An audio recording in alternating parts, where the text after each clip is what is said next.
Welcome, hey. Welcome to the Photo Report. I'm here, Braedon Flynn, your host. We're here with Kristi Drago-Price. And just give a little brief bit on what you do and Sure. who So you I'm are. Kristi Drago-Price, of Editor's Edge. I'm a visual consultant and photo director based out of New York. I curate images to properly represent brands, and I do coordinate and produce visual content for magazines and wedding brands around the country. Yeah. Perfect. That's it. Yeah, we did a talk last year. We're out here at Engage, so amazing conference, good people. Last time we talked a lot about curating your work, which you should go back and watch. That one's up on the artistreport.com.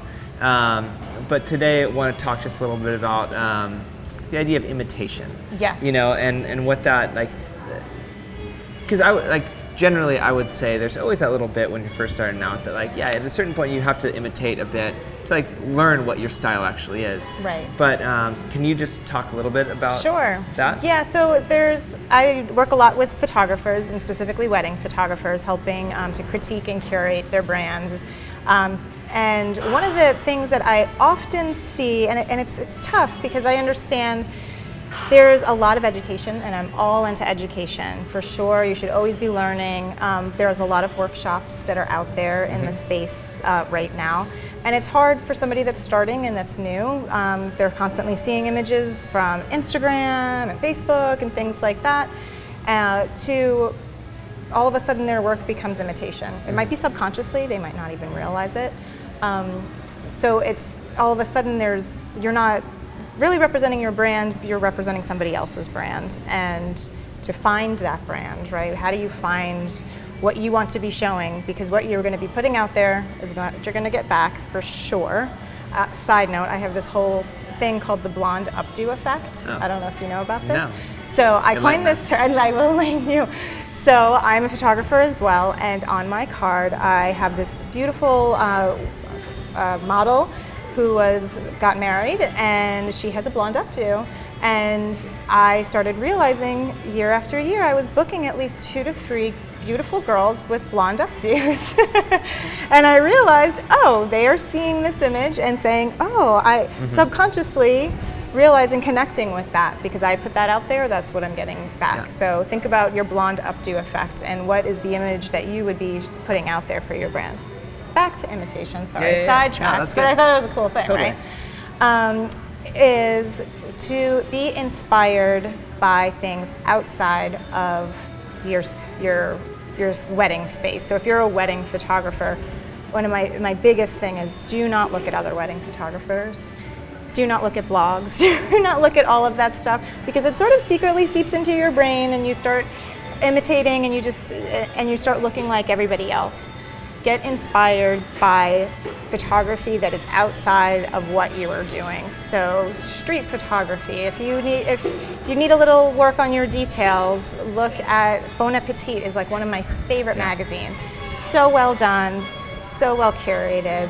Fashion magazines. Right. Start getting inspired by museums that are not photography museums, like the Cooper Hewitt in New York just relaunched, and it's an amazing interactive experience. I highly suggest going there if you ever come to New York. You can also come visit me.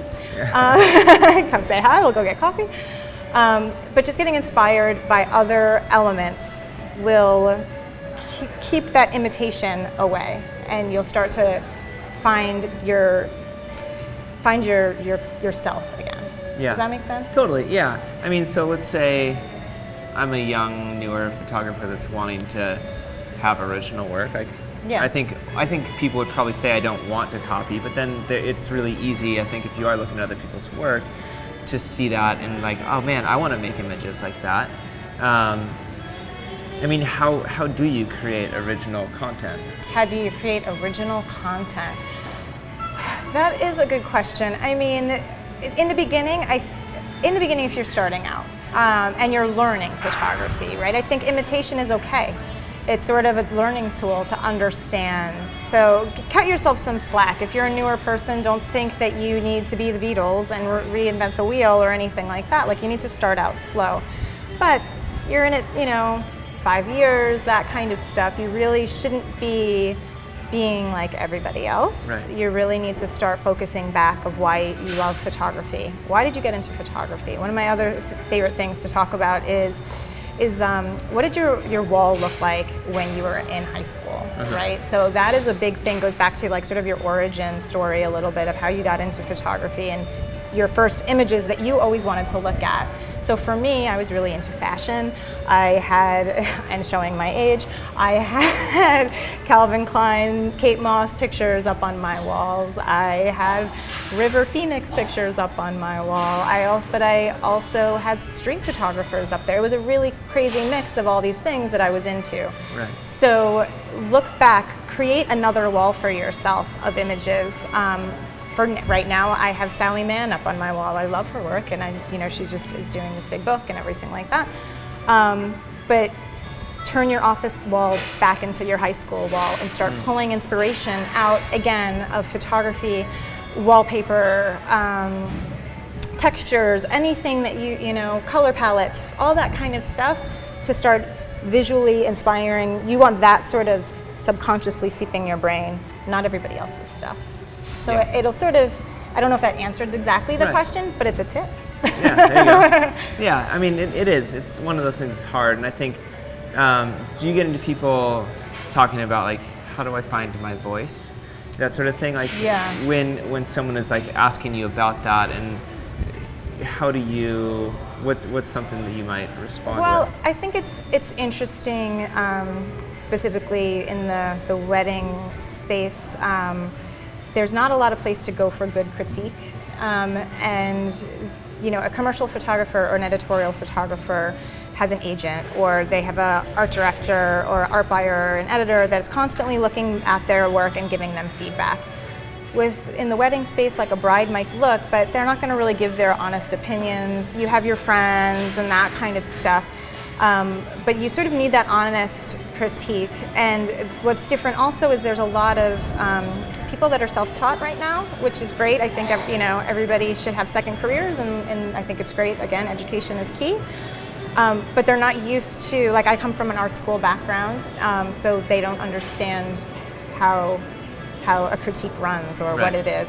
And that is really important. So having your work critiqued either by a professional or by a group of people that you trust, or people that might not even be photographers, just getting that feedback will help you define what is your, what was the word that you used, your voice. Yeah. Is that? Yeah. I mean, it's really interesting. I've got another friend who's a photographer who we've been getting bid together a lot, which is really wild. Tech Bataja, and he's a great photographer, and we usually bid against each other. We're going to bid together, and for the bride who's booking us, she's an art director out in the Midwest, and was talking with her and asking why are you booking us both? In the sense I would say like our style is sort of similar, and was describing like, well, I feel like Tech is a really strong portrait photographer, and I feel like you are a really strong candid photographer, and I was like, I mean, I always thought of myself as a really strong portrait photographer. But what I've realized through like her critique of my images is that, that's what I consider my portraits. Yes. I direct them to be very candid, and so I've realized that like concept, so because that when in my head like this is the time that I'm shooting the couple, so these are my portraits. Right. But the thing that I'm really attracted to is the moment and the action. But so I'm really good at helping couples get to that place of looking natural, and the photos that I'm drawn to are the ones that show authentic emotion and feeling. So they look really candid, but I've completely like construed and made it happen. Yeah. So I was like, oh, that's really interesting of like a perception of your work. It's like, okay, and then maybe that's what other people are viewing as well. So I actually went back through my portfolio and I threw in more images like that, and like, oh, this is what people are drawn to about me. So it's like it's interesting hearing someone else's like view of why, and it's not a bad thing to like ask your clients like, what about my work like drew you to me? I think that's really telling. Really important question. And I think people, especially artists and whatever, you get insecure, you're almost afraid to hear the answer, but I think that it's any sort of feedback that you can receive on your work is great. I mean, we all know, right? Like I said, I'm a photographer myself. You send them the images, you get the email back. Oh my God, we LOV them! Like exclamation! Oh my God, you're fabulous! But you kind of really secretly want to write back. You're like, but what do you like like which one's your thing? You know, and it's hard to, you feel awkward and whatever and that kind of stuff, but figure out a scenario where you're reviewing their gallery together. Yeah. I've actually, Katrina Wallace, who is out of Arizona, she just posted this thing that she's been doing like Skype, like sort of reveals of people's like highlight gallery, because she deals with a lot of people that are outside of the state. Which I was like, that is so genius, you know, because they get excited. It's a whole thing.